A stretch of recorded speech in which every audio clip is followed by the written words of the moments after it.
The regular session for the Madison County Board of Education for Tuesday, October 26, 2021 is called into session. Ms. Bates, would you mind leading us in the invocation? I would love to. Dear Heavenly Father, thank you so much for this evening, for the beautiful weather outside and the coolness that you're sending us all to remind us that winter comes and then spring again when we see new things grow. And I pray that you would help us all to have kindness in our heart and a positive attitude as we move through this evening. In Jesus' name, amen. Thank you.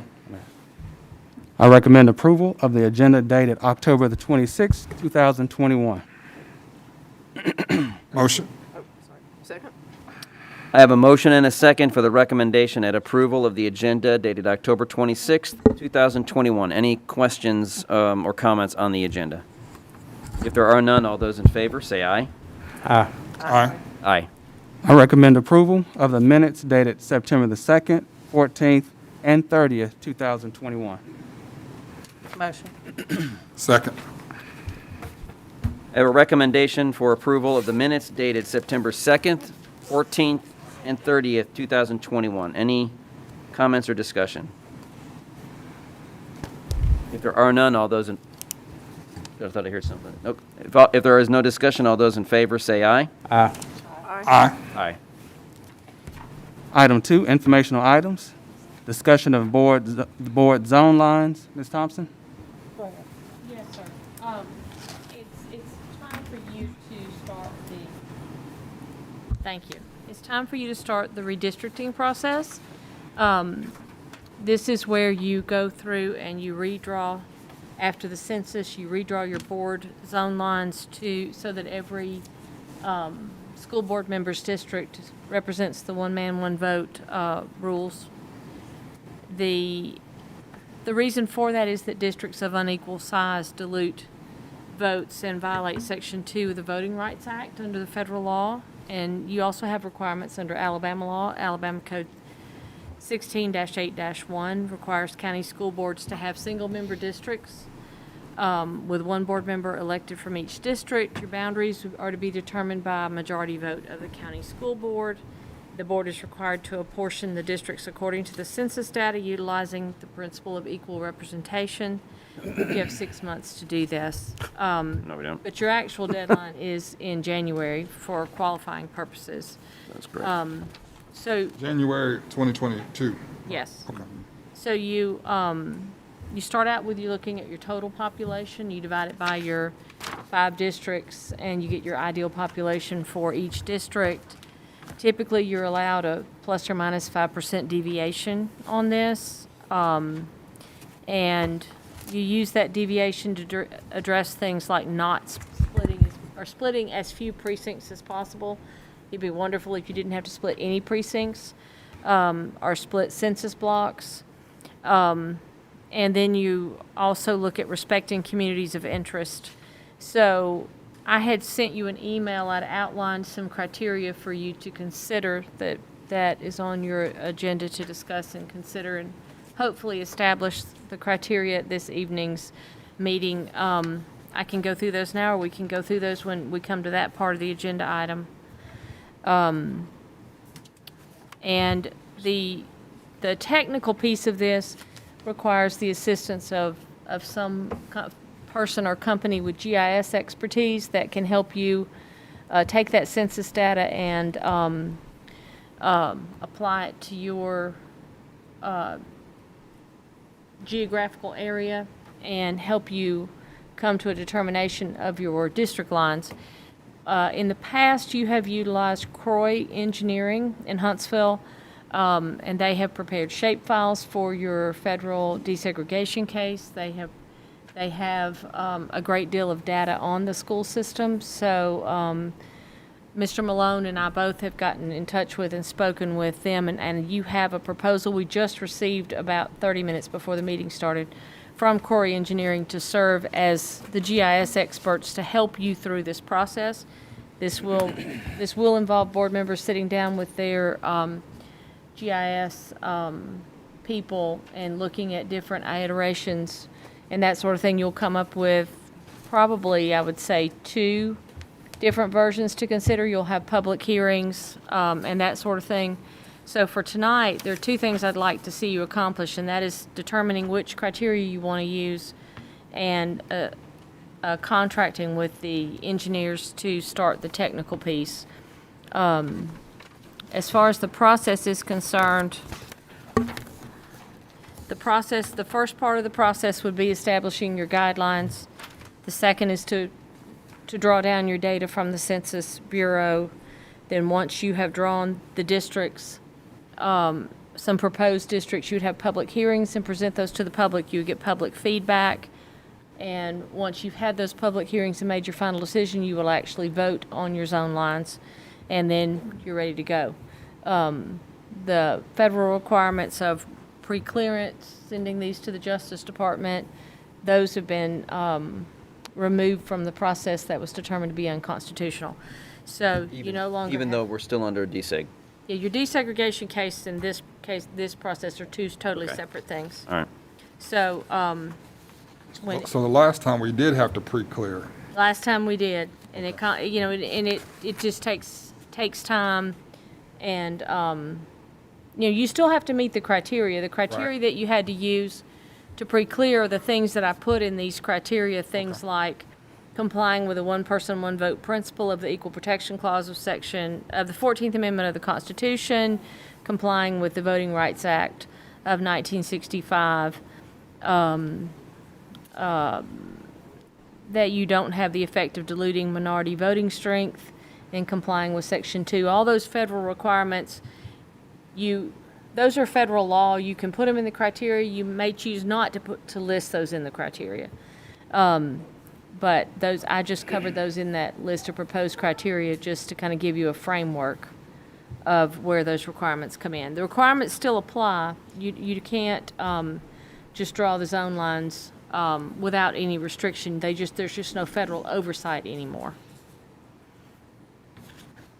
So I'd like to get this process started tonight if possible. And that's what I have. Do you want me to go over the proposed criteria? Well, at we've this got that point? down as item A on administrative items. Do you want Yeah. to do that now, or when we get down there? When we get down there, we can. Okay, All right. I'll keep this list right here. Okay. And just, the 28th of January is the last date for people to qualify to run Yes. for the school board. Whether you're an incumbent or whether you're somebody that wants to run and compete for that seat. So we really have to have this completed and filed probably no later than 31st of December. That's what the date, that in talking with the engineer, that's the date we put in we discussed putting in the proposal was, They can't hear somebody, I can't tell who they can't hear. Is everybody talking in their mics? Make sure. We'll speak up. so we did put December 31st as the deadline in the engineering proposal for that very reason. Okay. Did you talk to Mark? I just- Okay, all right. Okay, thank you, Cynthia. That's what I'm about to get. I got a question about that. On that, can we just use by itself, but can we use the commission lines to help out at all? Because they just rezoned theirs. The commission lines are different. There are seven commissioners, I believe, and they include the 6. city. 6 commissioners? Okay, that's right, because the All chairman. you'd have to do is pull the 6th one out, but I mean, the rest of them, or 2 of them are in the city, but that's what I was asking. I mean, can we, I can ask the engineers to look at that, but I think the dynamics of how Well, they're. It structured is wouldn't work for different. Sherry in mine district because Phil Vandiver covers basically our 2 districts in one. okay. Yeah, what we did before is we pretty much took the lines that as they were, looked at the population clusters, looking at the percentages, and made modifications. Just move based the on- line where it need be. Exactly, to make Okay. sure you met the DOJ and our requirements as a board, to make sure we met the population. So you pretty much, you divide those populations out as much as you can. Look at your racial makeups, look at all those, make sure you're not gerrymandering, you've got contiguous space, all those different requirements. And it worked out we already had lines already. I think we pulled those from either the county or the Board of Education already had that data. It would have been the prior board. Yeah, we lines. already had it. We pulled it into the system, and we were able to draw new lines based on that existing data. Yeah. All right. I've never been involved in one, I just didn't know, so. Yeah, it's pretty interesting. It sounds like it's an interesting process for someone who's far better with computers than I am. Nathan, that would be you. All right. All right, ready? Yes. Administrative items. I recommend approval of the addendum to the Madison County Ready Set Forward Plan masking options as submitted. Motion. Second. I have a motion and a second for the recommendation and approval of the addendum to the Madison County School System Ready Set Forward Plan masking option as submitted. Any discussion? I'll let Mr. Perkins lead off on that. So just to kind of give you all the changes or the adjustments as we looked at our numbers. So step one, Wednesday, October the 27th, if the board chooses to vote for this plan, exclusions of COVID close contacts will be transferred to ADPH and not our nurses. Step two, if everything continues the way they are, Friday, October the 29th, if our COVID numbers remain below 0.5% system-wide, masking will be optional beginning Monday, November the 1st. However, due to TSA requirements, we will still have to require masks on our buses. And then step three, Monday, November the 1st, the following protocols will be used by schools, and that's the same as what it was last time we talked. If an individual school reaches 2.5% positivity rate, they will move to mask required at level 1. If a school reaches 5% positivity rate, they will move to mask required level 1, and the school nurses will actually take up exclusions of COVID close contacts.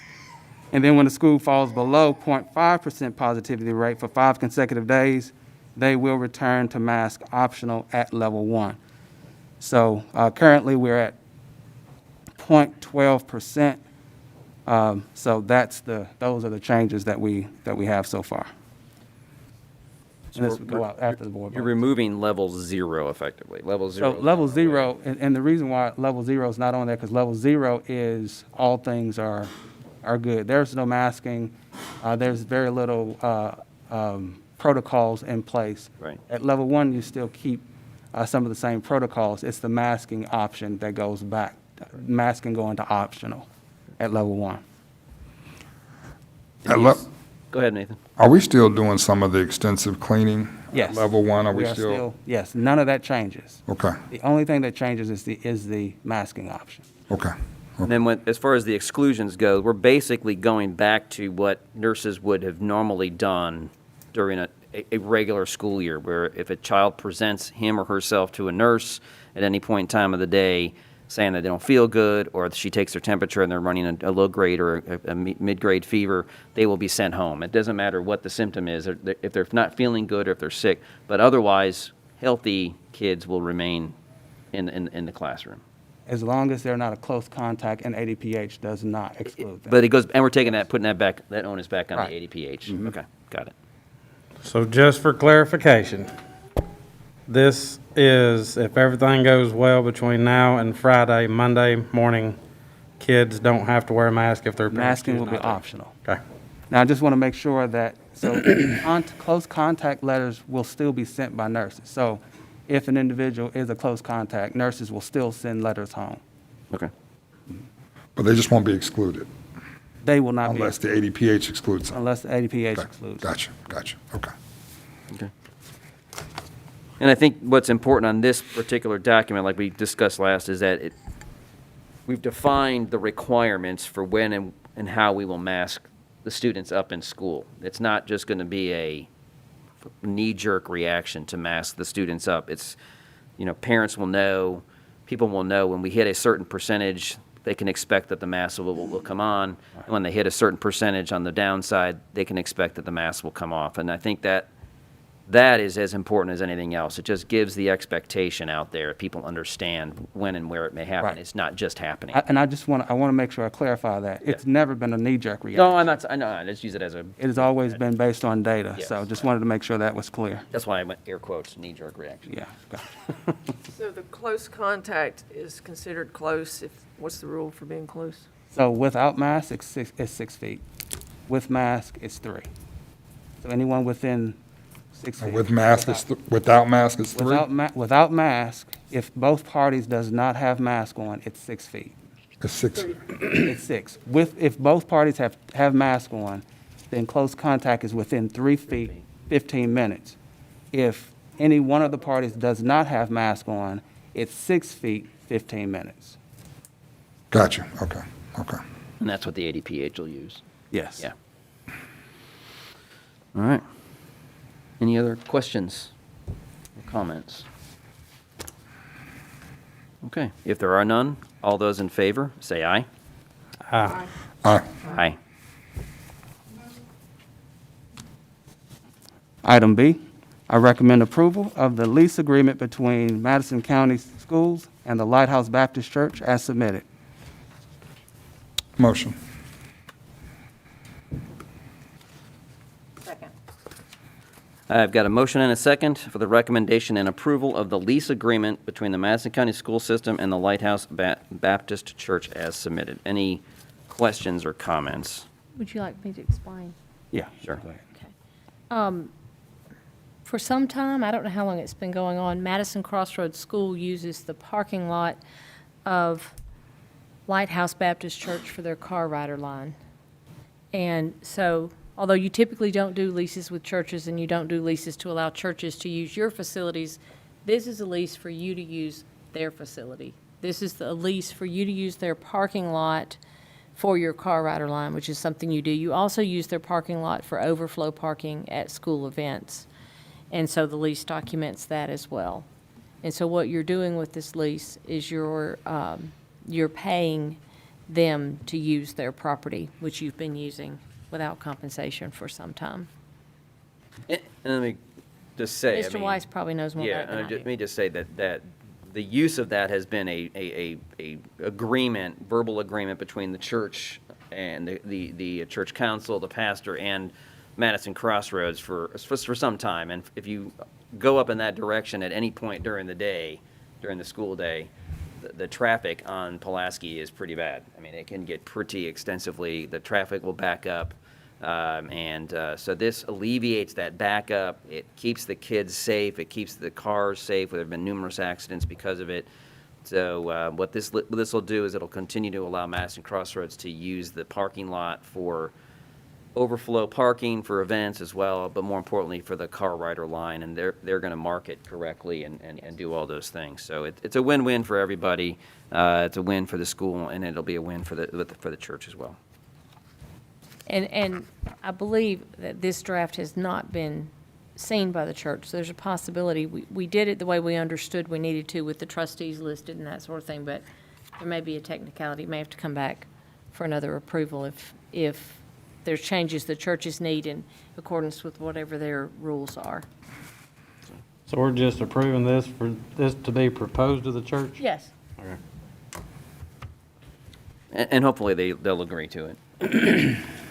The All amount. the terms have already been discussed. It's Okay, just so the amount format has, okay, Yeah. gotcha. of whether or not, for example, we had their trustees' names and the pastor's name. They may say the trustees don't need to sign, we need to take that out. That sort of thing is what I'm Okay. saying. Okay. Any additional discussion? If there is none, all those in favor, say aye. Aye. Aye. Aye. Item C, I recommend approval of the athletic tournament ticket price as submitted. Motion. I have a motion Second. and a second. Any discussion?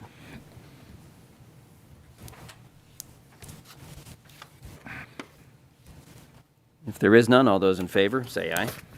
Aye. Aye. Item D, I recommend approval, Jumped ahead there. I recommend approval of the ELA, English Language Arts Textbook Adoption Committee as submitted. Motion. Second. I have a motion and a second for the recommendation and approval of the ELA Textbook Adoption Committee. Any discussion or questions? Karen's online if there is any additional questions. If there are none, all those in favor say aye. Aye. Aye. Item E, I recommend approval of the bid as submitted. Motion. Second. I have a motion and a second for the recommendation and approval of the bid as submitted. Any questions of Ms. O'Bannon?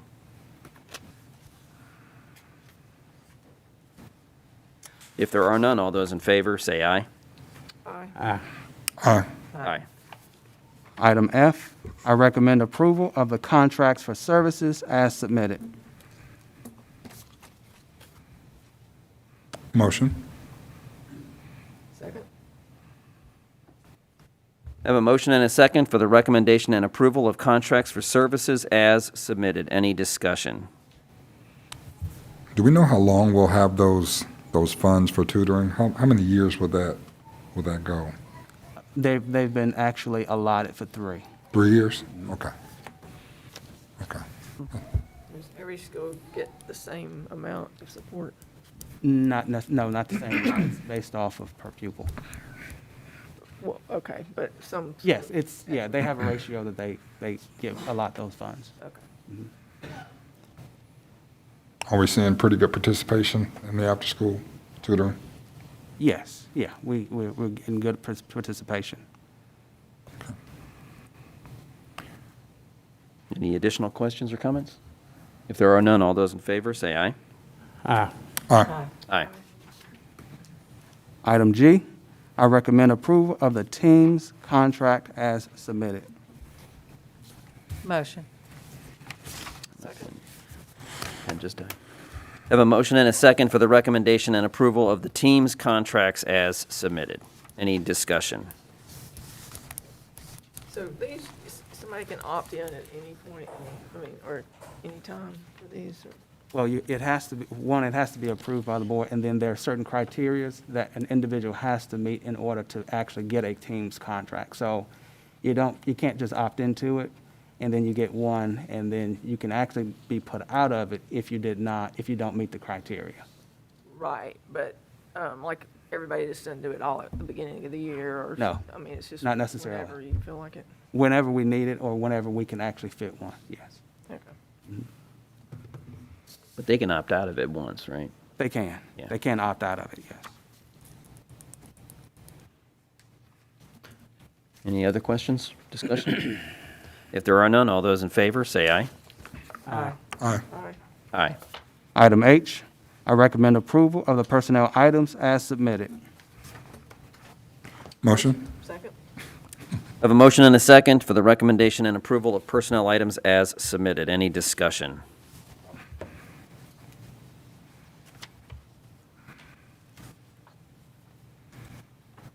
If there are none, all those in favor say aye. Aye. Aye. Aye. Item I recommend approval of the supplemental contracts and discontinued contract as submitted. Motion. Second. I have a motion and a second for the recommendation and approval of supplemental and discontinued contracts as submitted. Any discussion? If there is none, all those in favor say aye. Aye. Aye. Aye. Item J, I recommend approval of the criteria for redistricting the Madison County Board member districts based on the 2020 census results. Motion. Second. I have a motion and a second for the recommendation and approval of the criterion for redistricting the Madison County Board member districts based on the 2020 census results as submitted. Any discussion? Cynthia, I'll let you read that. Yes. Okay, so the criteria that I sent you in the email, I gave all of you a memo. It should be in your materials. The first one says Districts shall be drawn in compliance with the one person, one vote principle of the Equal Protection Clause of the 14th Amendment of the U.S. Constitution. That is, numbers 1 through 4 are all just basically laying out the federal law framework. So you can put those in your criteria, or they're assumed that you're going to follow the law, so you do or do not. It doesn't matter if you include them or not. Just depends on how technical you want to be. The second, so let's talk about the 4 of these as a category. The second one is districts shall be drawn in compliance with the Voting Rights Act of 1965 as amended.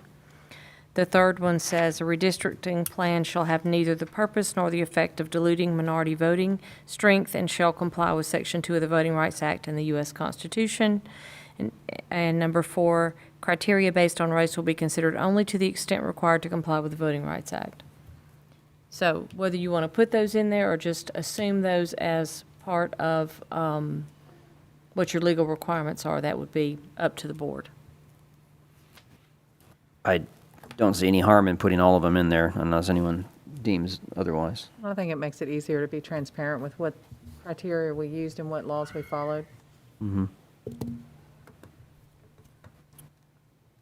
Okay, so the next one is the County of Madison, excluding the areas within the city limits of Huntsville and Madison, shall be drawn into 5 single-member districts. I mean, I think that's a given. The next one says all districts shall not exceed an overall population deviation range of plus or minus 5%.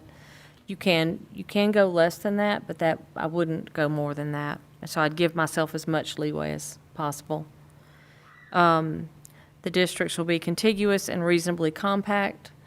Another thing that I did not put in this that you can put in here is that separation by water can still be considered contiguous. So you may want to add, Mr. Curry, for the audience's purposes, the last time the board redistricted, Mr. Curry did this because he was an employee of the school district. So he is my in-house expert on this process, and he's down there shaking his head. So you think we should add the water requirement, the water contingency in should. there? Yep. Okay. Does So that cover us for Triana? Yeah, how does that fit in?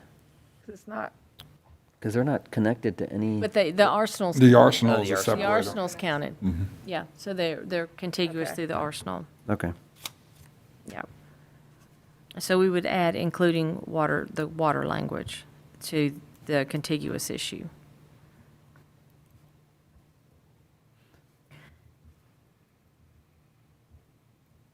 And then the next one, well, I think would be the most important one, districts will be drawn to avoid excluding incumbents from the district they currently represent. That, you see that one in every set of criteria that you see. Sometimes it's worded, districts will be drawn to avoid 2 sitting members being drawn into the same district. The next one is districts will respect communities of interest in neighborhoods when possible. Probably the next one is the one that would make the probate office the happiest. District boundaries should ideally follow census block/block group geography and avoid splitting voter precincts.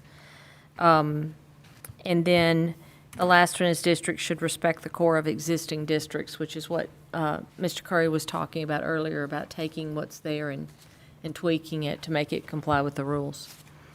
And those are the criteria that I felt like, after looking at the legislative criteria and the criteria of some other governmental entities, were the ones that were most pertinent. I do have the criteria that was established. It's far less descriptive.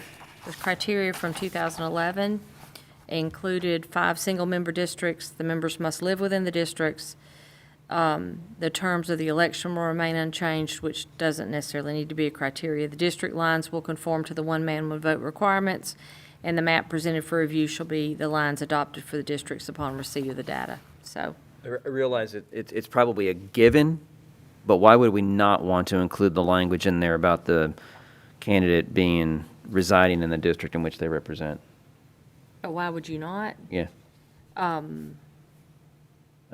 to me, it's a given, and I think most Yeah. people would understand that you're going to live in the district in which you represent. But if it's not there, But if you're redrawing the lines, you could draw a sitting member out of their district.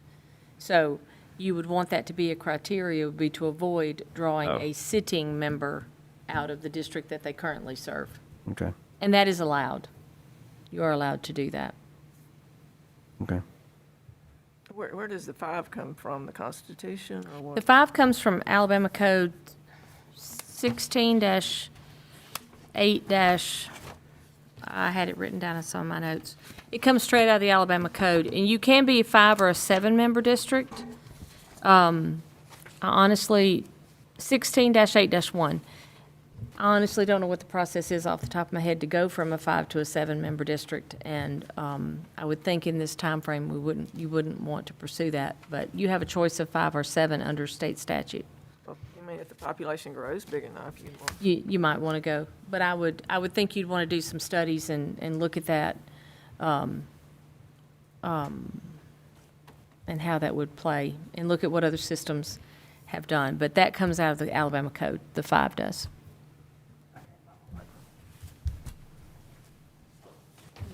And it should also be noted that voting district lines don't necessarily line up with school attendance or cluster lines, if we're going to use that term. Because Ms. Rucker and I are probably the only two on the board. We share a number of schools within the Sparkman community, but the voting district lines and the attendance lines don't necessarily all line up with that. And it will be interesting to see where the growth is. I mean, you've already seen some reports on where the growth is. There's a lot of growth in the Hazel Green, Meridianville area, to see what impact that has, because traditionally, the lines have been shifting to the west, because the more people you have in a compact area, the smaller your geographical area of your district is. So it'll be interesting to see what happens to Ms. Rucker's district with Hazel Green having had the growth that it's had. Be more my district. In your district, yeah. Yeah. Okay. Anybody have any questions or comments or concerns about the redistricting criteria that Cynthia has discussed? As the subject matter expert, Nathan, you think this is satisfactory? Yeah, it's very solid.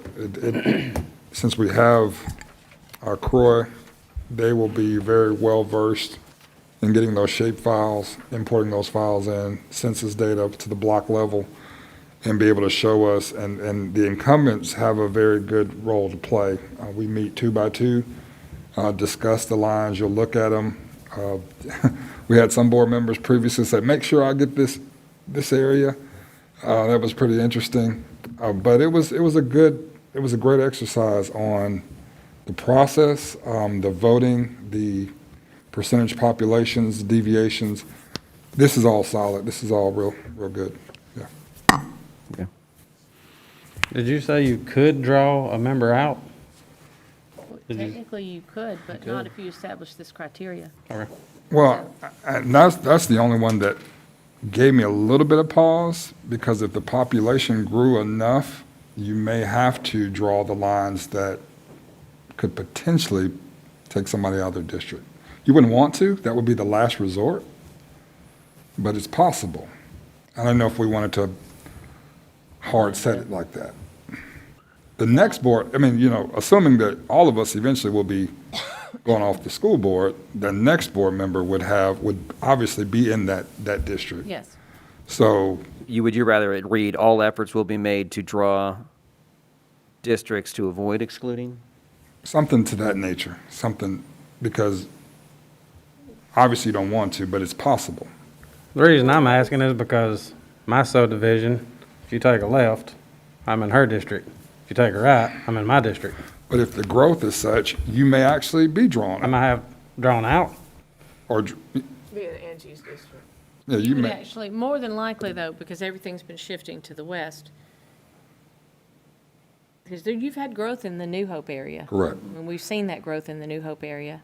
And if you live close to the lines, those are the folks of concern. I think we just leave that out, let it come out as it makes sense, not just forming around. No, I somebody would suggest you keep that criteria Well, we're in. talking about number 8, right? Yeah. And it districts will does be- say that it'll be drawn to avoid. It doesn't say will be drawn to definitely not. So I think it does give us the room to say that if something happened that we tried to avoid it, I think we'd have to justify it. But I think having it in there at least lets people know that we did give a definite effort to not try to draw anyone out purposefully that would be an incumbent.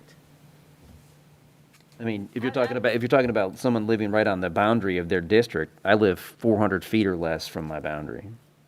I mean, literally, the street, down the street, Nick Davis is my boundary, and I live 400 feet off the street. And depending on the population shifts, you could be drawn out of your Very district. well. But you would, as a board member, you would have the option to say, I'm comfortable with being drawn out of my district if I'm not going to run again, or I'm That's- not, yeah, you know, that's I true, mean, too. if, Yeah. that would be something you know, remember, you're setting criteria for this process for yourselves. So, and like Ms. Bates said, it does say to avoid excluding incumbents. So if you came down to it and that's what you felt like you had to do, and the 5 of you agreed to that, you could agree to that. I guess I'd run against you and beat you. I see that.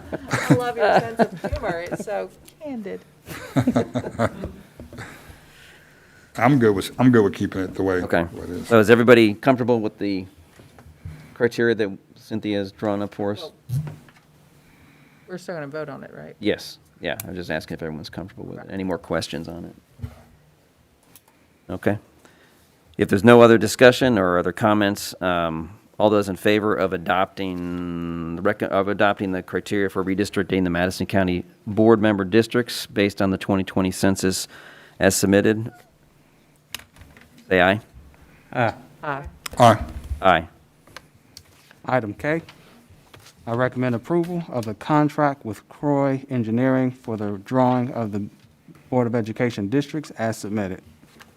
Motion. Second. I have a motion and a second for the recommendation and approval of the contract with Croy Engineering for the redrawing of the BOE districts as submitted. Any discussion? Go over that timeline again. So the qualifying period, the date is now 28 January. So these district lines have to be drawn and approved by us no later than the 31st of December. Where's the 31st coming from? I'm just saying, I mean. It's arbitrary. It's arbitrary, but I I don't mean, think it's enough time, because they have to then take this and draw up the ballots, and those ballots probably have to be in Montgomery. No, the ballot, the voting is in June. yeah, the primary's in June this year. It's not in March. The qualifying is the end of January. Yeah. So we're just assuming the 31st of December is going to make it. I think that gives somebody, if they choose to run against anyone on the board for the next election, they know that they can look at the map and say, okay, well, I live in that district, so I'm going to challenge, and it's you and I, but I mean, they're going to challenge us. Then they know that they have to have where they live, where the boundaries are. Do I live in that district or not? Yes, no, yes. Then I'm going to go ahead and file with the Republican Party or the Democrat Party, whatever. And you will, your plan will be drawn prior to December 31st. You'll be having public hearings to get input, so people will have an idea of what, what the lines are going to look like, and have an opportunity for public input on those lines. I mean, we could extend it into January. I just think that, I was thinking about making it sooner. Not yeah, I mean, yeah. Yeah, and I think Croy, they probably could work on this within 3 to 4 weeks. They could probably have a process wrapped up where they can We've start. already used them before, so they have a lot of the, boundary Yeah, lines already drawn. So Yeah, and they know how to pull shape files from U.S. Census, so they know the process that we had to kind of learn on the fly 10 years ago. Do- So they already know, so they should move pretty quick on that part. Do we need to establish meeting dates in December? I mean, now, so that we can. Let's let them start looking at the Okay. process and give us a little feedback, and maybe at your next meeting, be ready to set those. Yeah, because this Public says hearings. they'll strive to complete it by December 31st. So if we set them now in December, we may set them before they're finished. Yeah. So we need to Okay. make sure they give us somewhat of a timeline to decide Right. what those dates should be, because I don't want to set town meetings for people to show up and have to reschedule them. Yeah. Yeah. Okay. That's not fair to the folks that make time to be there. Right. That's fine.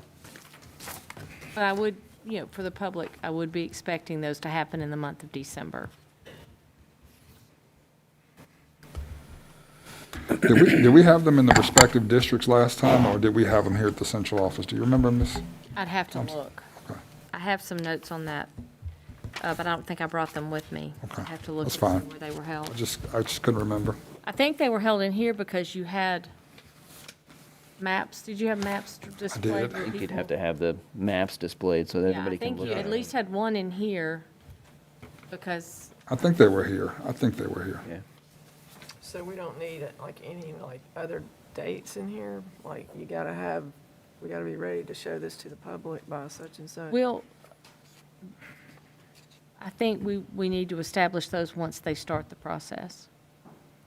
That's what I was saying. I think when you come back for your next meeting, we'll have those dates for the public hearings, and they'll have the initial drafts drawn. But I'd like for them to have an opportunity to start looking at the data before we set those dates in concrete, then have to move them, like Ms. Bates said. So our next meeting is the 18th of November.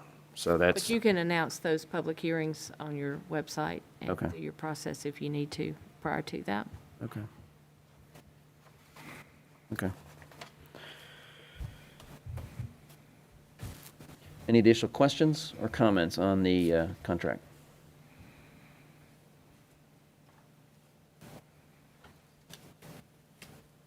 If there are none, all those in favor, say aye. Aye. All right. Aye. Okay.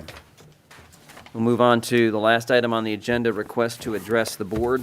I'm going to ask Cynthia if you would keep time again. Yes, sir. Appreciate that. Okay. Most everybody that's addressing the board tonight, most everybody is here, has been here before, and that's why I didn't do my speech at the beginning. But again, respect whoever is at the podium speaking, and of course, respect what they have to say. No loud outbursts and conversation during their time. I'm going to go ahead and read through this just to make sure who we have here. Kyle Brickhouse and Hillary Brickhouse. Okay, gotcha. Ms. Coward, Ellie Coward. Okay. Boglarka Patty. Okay. Did I say that correctly? Yes. Okay. Sherry and Brad Har. Okay. Daniel McGuryak. Did I pronounce that correct? McGurk. Belinda Newell. Okay. Todd White. Mr. White. And Kyle Terrell. Okay, great. We'll start with with Kyle Brickhouse. And before you begin, sir, let me just read the comments here. Your comments for everybody will be limited to 3 minutes.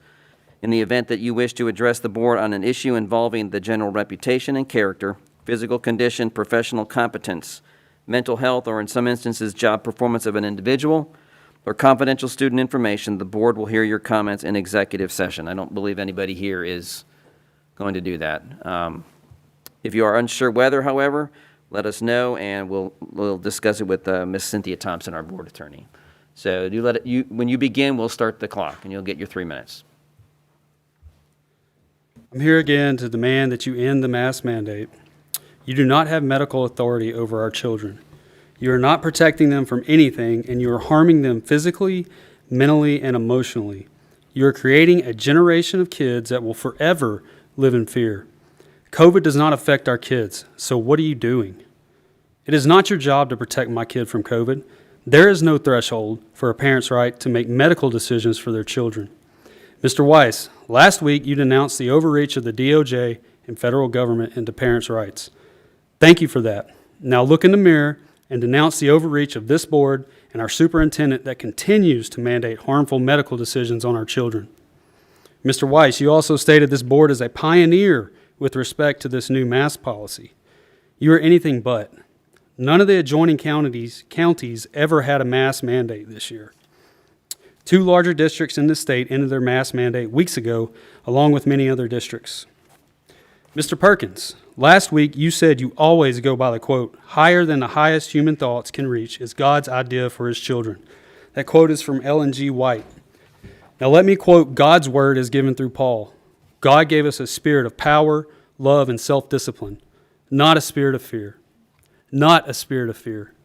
God's idea for his children is not raising them in fear. God's idea for his children is not sacrificing their most impressionable and innocent years in order to pseudo-protect scared adults. Your policies are in direct conflict for what God's idea for his children really is. And it is hypocritical to say that you are guided by a quote espousing God's ideas while you simultaneously reject parents' sincerely documented objections to this mandate based on their following of Scripture. The information you are basing your decisions on come from people who continue to listen to the lies coming from our government agencies. Agencies who said this isn't a pandemic, there won't be a shutdown, it's just a 15-day shutdown. Hydroxychloroquine is dangerous and ineffective. PCR tests are the most accurate. The virus did not come from a lab. Masks don't work. Wear a mask. The vaccine stops COVID and take your mask off. The virus did come from a lab, and we probably funded it.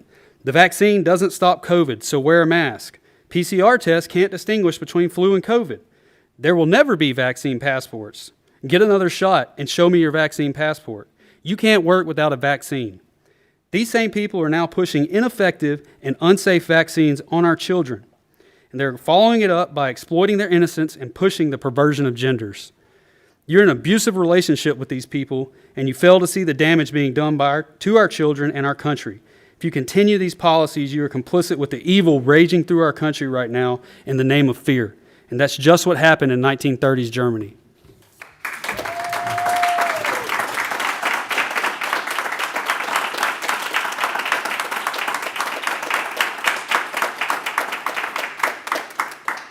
Ms. Berghaus.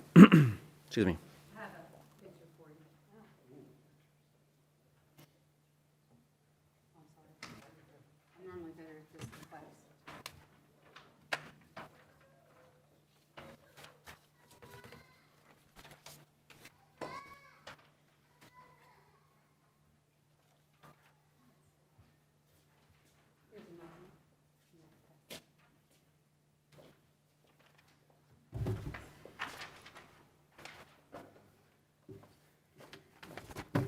Whenever you're ready. I'm a teacher at Buckhorn High School, and since speaking at the last board meeting, many people have reached out to me. I hope to share what they have told me tonight. I also ask you to drop your COVID policies entirely, no thresholds. This is from a 3K teacher at MCSS. Quote, "My biggest concern with my kiddos is that they need to see my face to communicate to me and to understand what I'm communicating to them. They're 3, some of them barely 3. They need to see my face and my expressions. They struggled so much to wear a mask, and it's honestly just pitiful." End quote. I have talked to several MCSS elementary teachers who say their students sit at least 2 seats apart from each other at breakfast and lunch each day.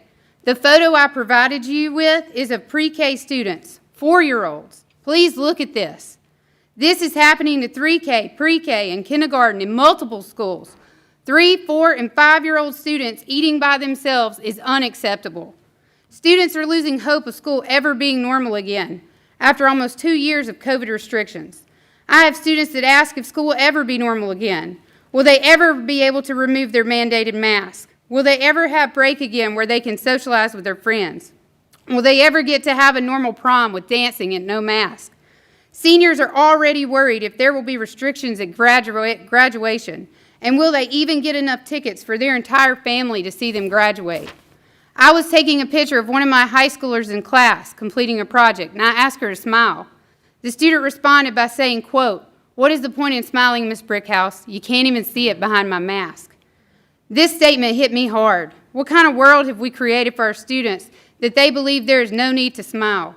I was recently made aware that a mental health professional reached out to y'all twice, and none of you responded to her. I have read her 6-page letter that she emailed to you twice. It's powerful. Mr. Perkins, how can you say your #1 priority for our students is their health and safety when you don't even acknowledge a medical professional's concerns over your COVID policies? Our students are growing weary, and our students are shutting down. Look at the boy in the front left of the picture I gave you. Really, look at him. Look at him. This is a level 1 requirement. This is you social distancing 4-year-olds. It's time to give these children their childhood back. I ask you, please drop your COVID policies. There should not be a threshold on making masks optional. There should not be a threshold for levels in a school. There should not be a threshold on mental health of our students. How much weight can our students hold before they are crushed?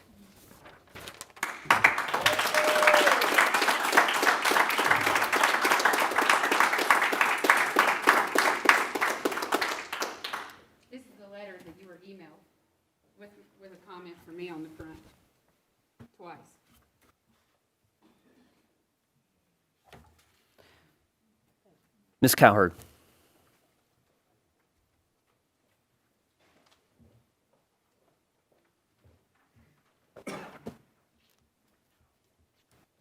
Hello again.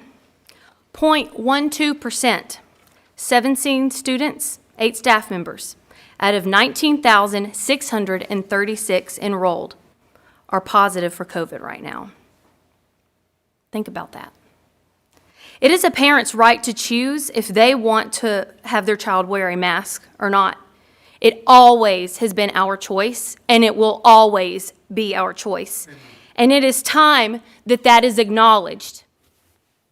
Apparently, COVID is not going away. We understand that, and as parents, we get that. And we are prepared to handle that. We can handle it.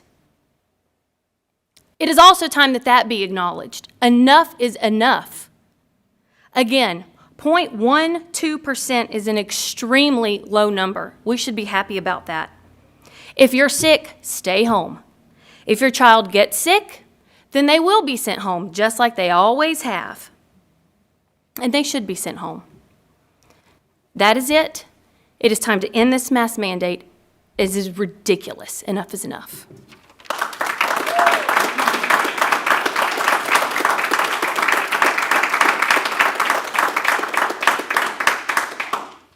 Ms. Boglarta Patty.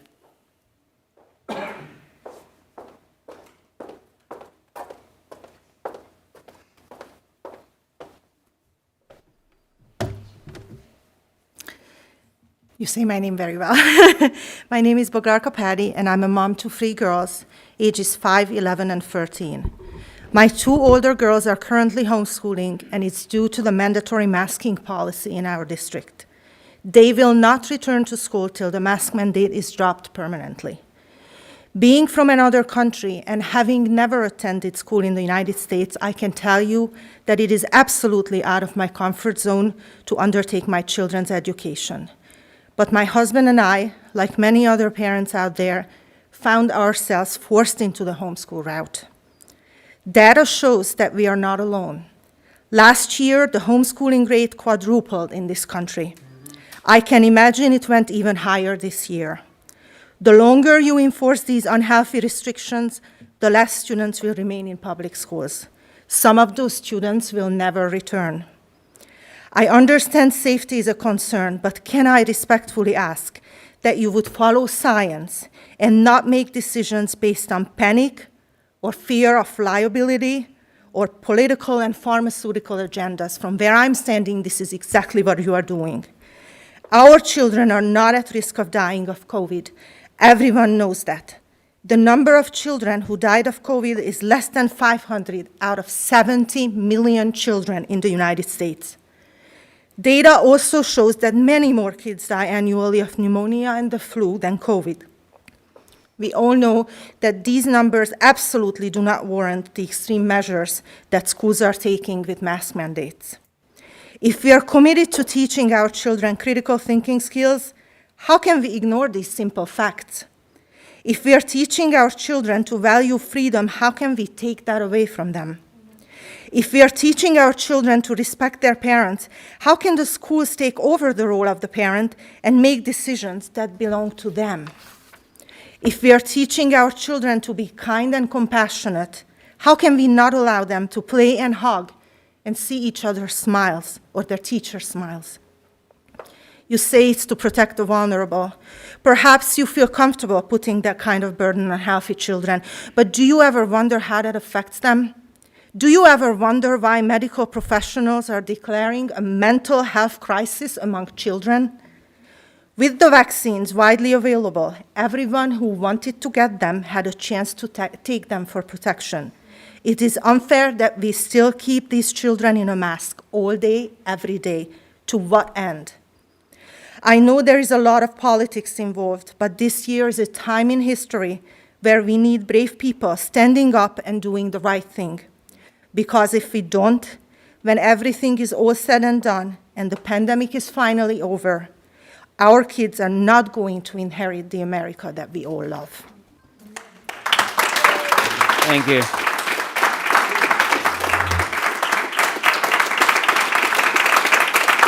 Thank you, Ms. Patty.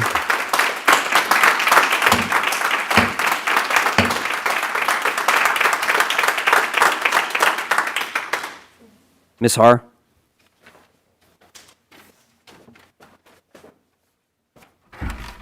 It's really hard to follow that one. Hello, my name is Cherry Har. I have 2 children in the Buckhorn School District. I've been a registered nurse since 2005, mainly working in cardiac research.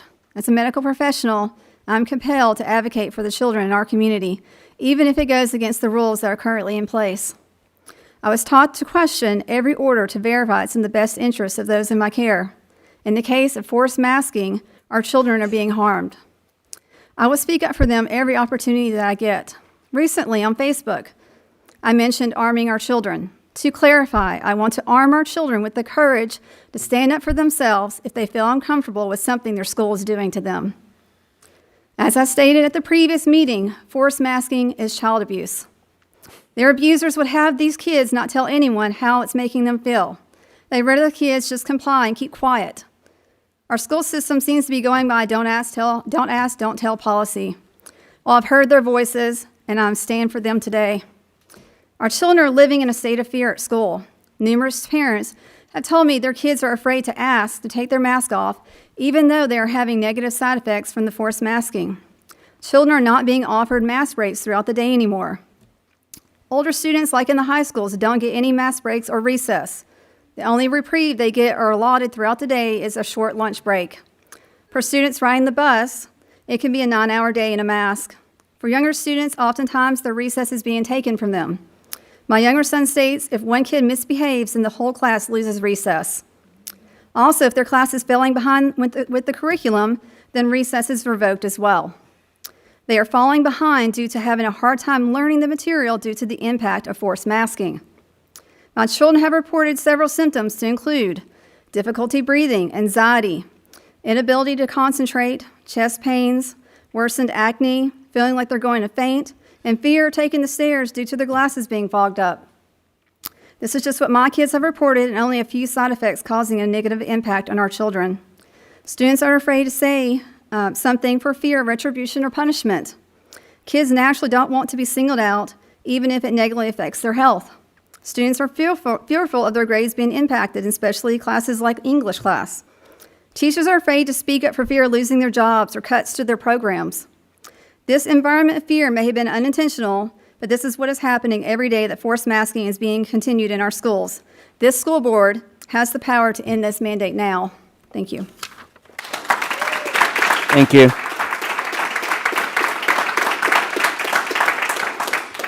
Mr. Har?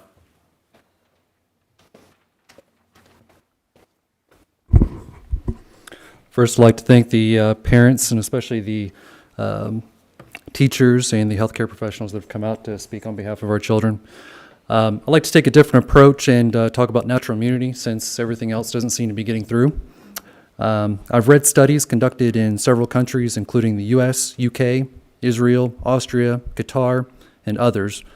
These observational studies ranged from hundreds to millions of participants. In every single one of them, the findings showed anywhere from 84 to 95% reduced chance of reinfection after having previously contracted COVID, with antibodies still present after 7 months of initial infection. If you want to see these yourself, go to a DuckDuckGo browser, type in 81 studies on natural immunity. My favorite study was of 32 individuals that survived the 1918 Spanish flu pandemic. Even after all this time, the study found that 100% of the subjects, all 32 of them, had serum neutralizing activity against the 1918 virus strain. The human body is amazing, ladies and gentlemen. Its complexity and resilience should not be underestimated. Per your own numbers, peak positive cases in the Madison County school system was 738 on August 30th. This has been rapidly declining, and as of your latest numbers on October 20th, there were only 24 cases. That is a 96.7% case reduction in under 2 months. Only 0.12% of students as of this last update were COVID positive. So the question is why? Why are we seeing this reduction? It's fair to say that a majority of the Madison County students are not vaccinated against COVID. What you are seeing is natural immunity. Just like with everything else, kids get sick, they recover, and they retain an immunity for a certain period of time. The masks play little to no part in it, and I would argue, as many parents have, that they do more harm than good. The time to go back to normal is now, not a month from now, not a week from now, now. Lack of action on part of this school board in the face of overwhelming evidence will no longer be tolerated. I also want to note your thresholds for 2.5%. That is absolutely ridiculous. That number should be more like 5%. And even when you hit that number, it shouldn't be a forced mask mandate. It should be a notification to parents to let parents know that there's higher than normal cases, and then they can make the decision whether or not they want to send their kids to school with or without a mask, or they school from home. Thank you very much, and let's go Brandon.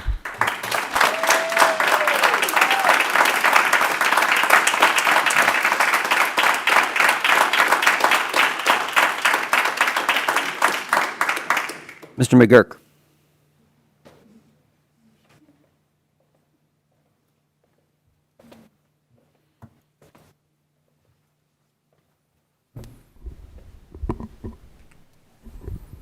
So I can do it without moving the podium this time.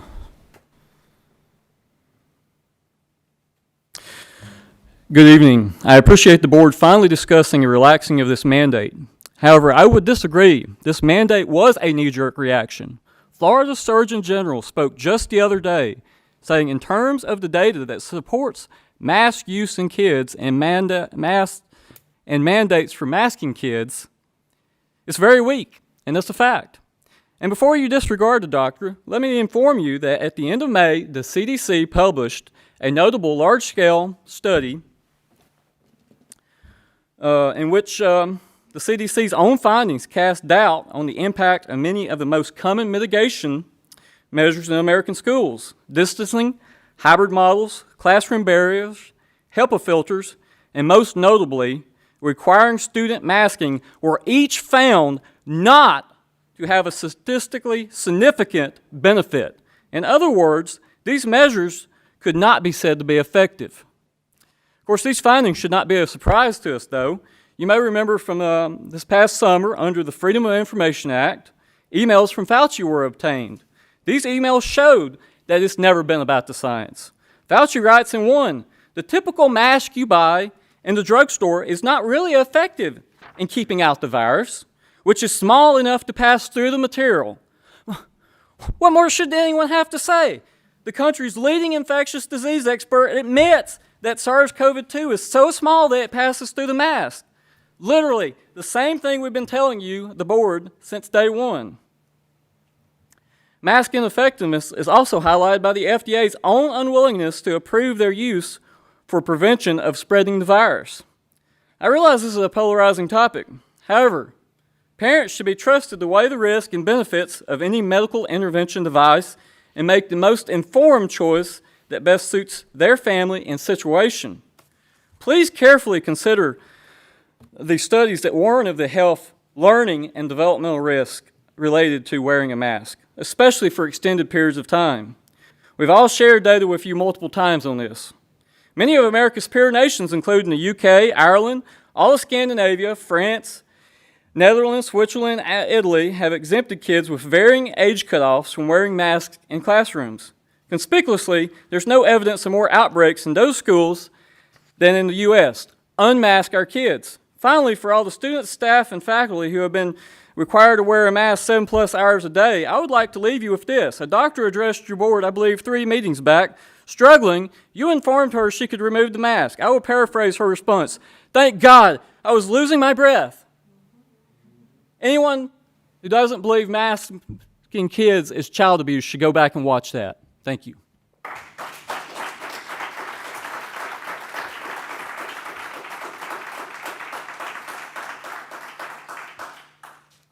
Ms. Newell?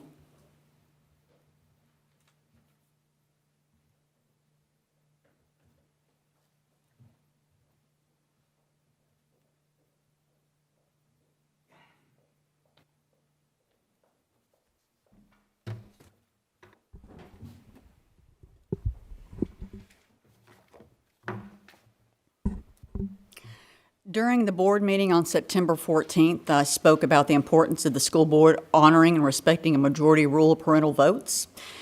Now, even pediatric medical professionals who are qualified and trained still have to respect parental decisions regarding pediatric care. And what makes the board think that they don't have to abide by the same set of standards and healthcare laws is beyond me. If a trained medical professional repeatedly disregarded a parental right to refuse and implemented whatever they wanted to, they'd be fired for patient endangerment, negligence, or abuse. The school board has implemented their own mask mandate that's not even mandated by the state. My son was diagnosed with leukemia back in April of 2016. His diagnosis and drug treatment protocol caused him to be severely immunocompromised, and that's something that could have led to his death. It was my duty as his parent to protect him from that outcome, not yours. I didn't request nor expect every child at school to wear a mask or social distance themselves from my child. He was the one who wore a mask, hand sanitized, and social distanced himself when needed, because those types of extreme precautions are done for the sick who are compromised, not for the healthy. Healthy people need to be exposed to germs and sickness because it builds up immunities. We never enforced mask mandates or social distancing for the flu because it would have increased the mortality and comorbidity rates, and COVID's actually proven that. The reason why sickness in kids have increased since 2020 is due to forced mask mandates and social distancing. Our governors and school boards nationwide are greatly responsible for that negative outcome.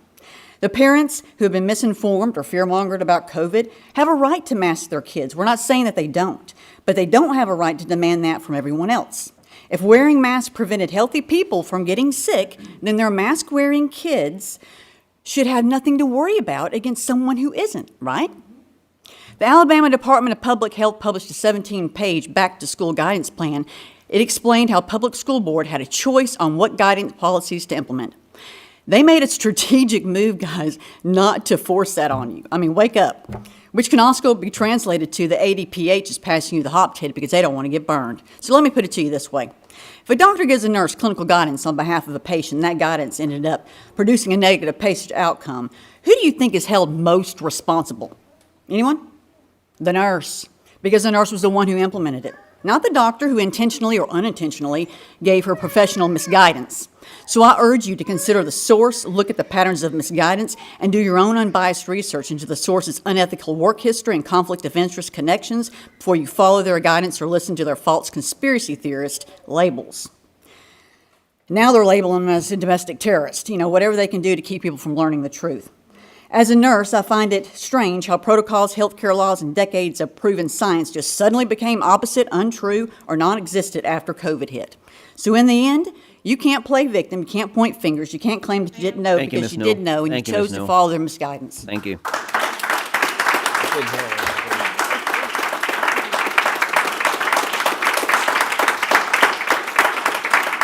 Mr. White?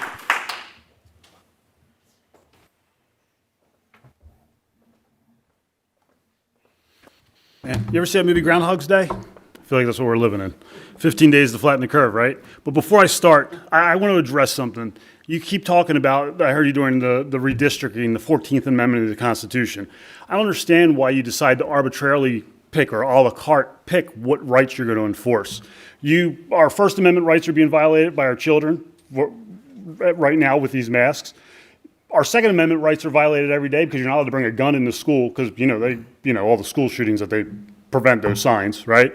Then you talk about the TSA, was that what you said, Mr. Perkins, that enforces the masks on the school buses? Them as well, that's a violation of the 10th Amendment rights. And for religious people to not realize that those rights are God-given inalienable rights. No one can take them away from us. The government does not give us those rights. They're rights that cannot be impeded upon by the government. I wish more people would understand that, because clearly the school board doesn't understand that that's what the Constitution was based off of and why we have these rights for everyone, not just for certain groups of people or people that it helps or doesn't help. So we all need to get on the same page with that and understand, and really maybe we should start teaching that in our schools a little bit more about how the Constitution actually works.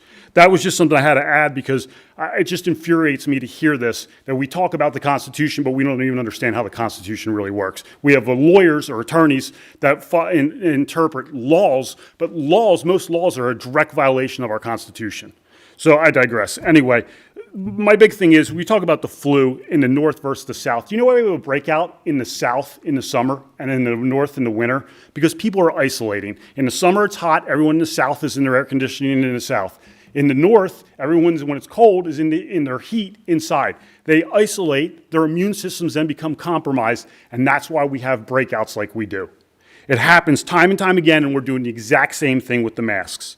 We have board members saying that we're listening to the science and following the data. Well, what data are you listening? Are you listening to Dr. Fauci, who in 1982 said AIDS was airborne? For 35 years, we have Dr. Fauci still working on AIDS. Do we have a cure for that yet? No. These people are incompetent at best. They're government bureaucrats that aren't the brightest and the smartest. The brightest and smartest doctors we're not listening to because they're not the mainstream doctors. This happens time and time again, but for some reason, we insist on listening to these talking heads that the government puts in place. Well, they say the shots work, but they don't work. Well, what's the deal? Do they work or not? Now they're saying people that are fully vaccinated need a booster. So at what point do we stop and just think about this and look at this logically and do a little deductive reasoning and realize that you're being hoodwinked? You look at Pfizer, Moderna, their fourth quarter or third quarter profits are through the roof. Why? Because everyone's getting shots and everyone that's listening to them. We got to stop listening. We have to stop being sheep, and we need more people that are lions. Thank you, Mr. White. Thank you.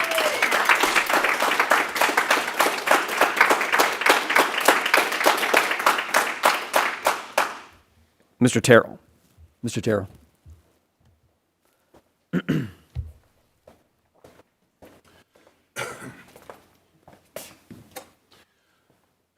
Hey, guys. I'm kind of in awe. So you'll notice that most everybody that's up here that has spoken, I'm sure we'll hear another side, which I really appreciate the people that hear on the other side of where I am, which is I want the mask mandates gone. But you'll notice the people that are coming up here, they're angry. They're still trying to be respectful, and I think they are being respectful. But they're passionate.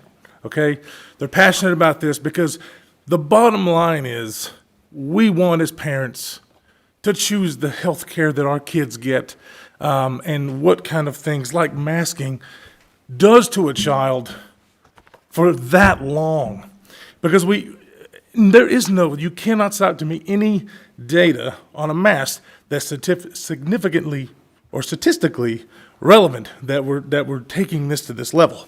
There isn't one. So we just want as parents to have a choice. I spoke about this last time. The dangers that we're teaching our kids.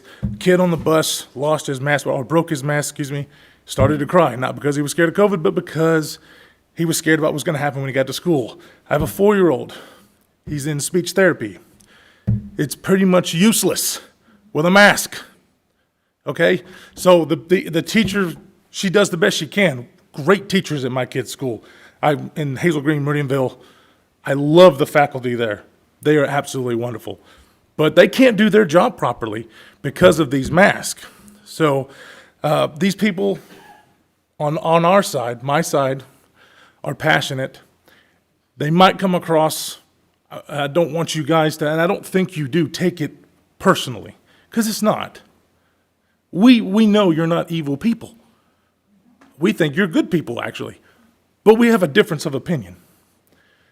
The difference of opinion, though, is rooted in passion because it's our children. You're not our parent. You're not the parents. You are the leaders. And we want you to lead and do things as far as education and with our help, right? But we have to be the ones that says the buck stops here when it comes to things like this, the choice. Because the parents that want the mask, nobody here is ever going to say, well, I don't want masks and I don't want your kid wearing a mask. That's not what we're saying, and I don't think anybody here is saying that. If you want your child to wear the mask because it makes you feel safe or you think it is safe, then do it. But let us have the choice. The new criteria about maybe getting rid of the mask because the 2.5%, I mean, that's kind of like, I would rather right now, I know I'm not the last person to speak, but I would rather right now to really vote on saying, you know what, this is not good. We need to get rid of the mask because it's not saving anybody. It's not preventing anything. But bottom line, It's our choice. Thank you, Mr. Terrell. Give it to us. Thank you. Respectfully. I know I've got to shout.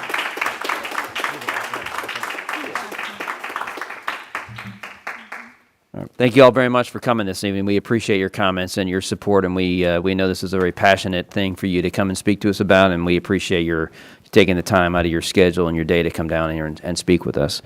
For the board, Mr. Curry and I will be at the Disruptive Demographics breakfast tomorrow morning at the BBC. Is anybody else going to be going to that? Are you going, Angie? Okay. Are you going? Sure. Okay. Brian, okay.